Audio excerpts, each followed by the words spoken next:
Welcome, in front of me is a Motorola Moto G32 and today I will show you how you can format your SD card.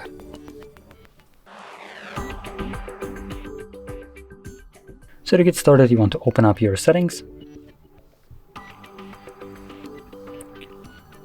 And here we're looking for storage.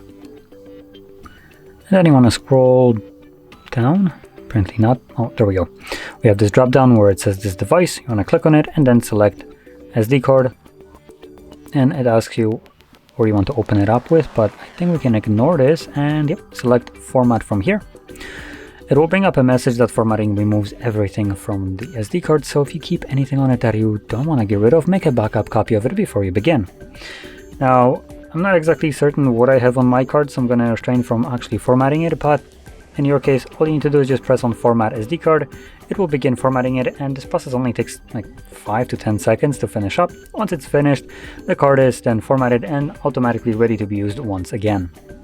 So with that being said, if you found this very helpful, don't forget to hit like, subscribe, and thanks for watching.